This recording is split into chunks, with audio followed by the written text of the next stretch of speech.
Assalamualaikum warahmatullahi wabarakatuh. Pertama-tama yang kami hormati dan muliakan pengasuh Pondok Pesantren Zainul Hasan Genggong, Kiai Haji Muhammad Hasan Mutawakil Allah SHMM.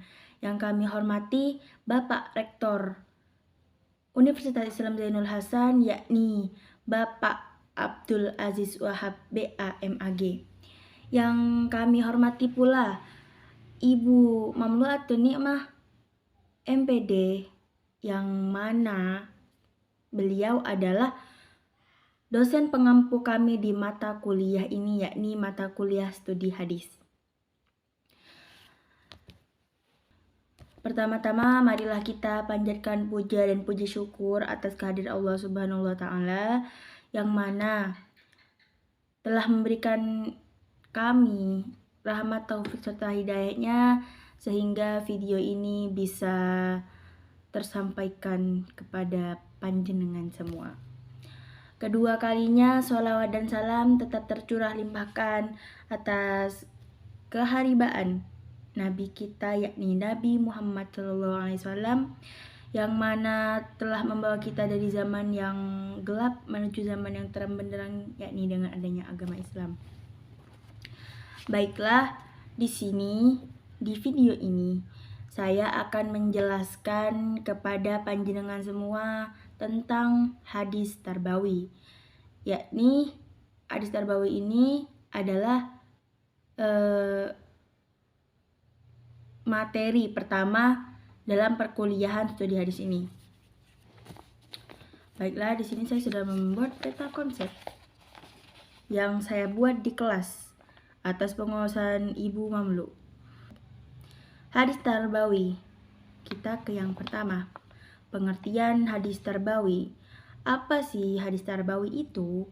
Hadis tarbawi ialah berasal dari kata hadatsa yahdutsu, yang berarti perkataan atau riwayat. Sedangkan tarbawi berasal dari kata tarbiyatun yang berarti pendidikan. Maka secara istilah hadis tarbawi ialah hadis yang membahas tentang pendidikan yang diajarkan oleh Rasulullah Shallallahu Alaihi Wasallam. Ruang lingkup hadis tarbawi. Dalam hadis tarbawi, ruang lingkupnya itu ada 8. Yang pertama ialah anak didik.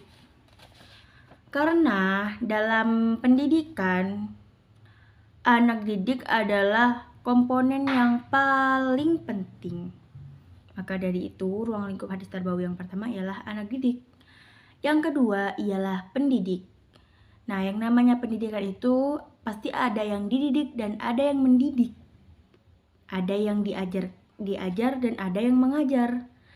Nah, maka dari itu, pendidik itu harus penting sebagai ujung tombak pendidikan. Yang ketiga ialah perbuatan mendidik, atau kita bisa bilang yaitu mengajar. Kalau sudah ada pendidik dan sudah ada yang mendidik, lantas apa yang dilakukan? Nah, pastinya ialah mendidik atau perbuatan mendidik, yaitu mengajar. Yang keempat ialah materi pendidikan. Nah, dalam mendidik itu harus ada materi yang dibahas. Nah, kita mendidik apa? Ya, itu dah materinya. Yang kelima ialah metode. Nah, metode ini penting karena mendidik itu bukan hanya seperti mendidik saja, yang penting mengajar, bukan seperti itu. Akan tetapi supaya ilmu itu supaya ilmu itu mudah dicerna oleh anak didik, maka kita akan menggunakan metode. Kita ini harus menggunakan metode yang tepat sesuai dengan karakter anak didik. Maka dari itu, pentingnya pendidik untuk mengenal karakter anak-anak didiknya. Yang keenam ialah dasar dan tujuan. Dalam mendidik itu kita harus memiliki dasar dan tujuan. Seperti kata hadis, dasar dan tujuan. Ada hadisnya, yaitu innamal a'malu binniyat. Sesungguhnya segala sesuatu atau segala amal perbuatan itu disesuaikan dengan niat. Nah, sama seperti niat, jika niatnya baik, maka hal yang diperoleh adalah juga baik. Tapi jika buruk, maka yang diperoleh juga buruk. Maka dari itu dasar dan tujuan di sini ialah sama saja dengan niat. Yang ke-7, sarana dan prasarana. Nah, seperti ya pasti panjenengan sudah tahu tentang sarana dan prasarana. Sarana dan prasarana ini ya contohnya saja itu seperti kelas, seperti ruang kelas, seperti kipas angin di dalam kelas supaya tidak gerah saat belajar, dan kalau ada kipas anginnya kita tidak gerah kan, lalu kita akan fokus belajar begitu. Seperti juga modul, buku, papan tulis, ini ya seperti itulah gitu ya.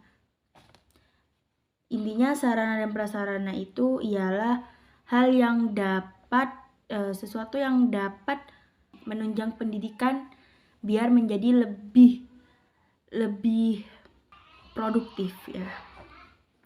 Yang terakhir ialah evaluasi pendidikan. Maksudnya ini mengevaluasi atau mengkaji kembali pendidikan itu.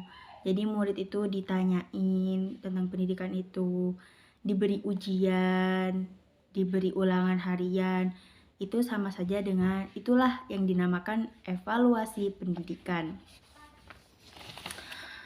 Nah, jadi mungkin cukup sekian yang dapat saya sampaikan mengenai hadis Tarbawi. Kurang lebihnya saya mohon maaf yang sebesar-besarnya. Wallahu muwaffiq ila aqwamit thoriq. Wassalamualaikum warahmatullahi wabarakatuh.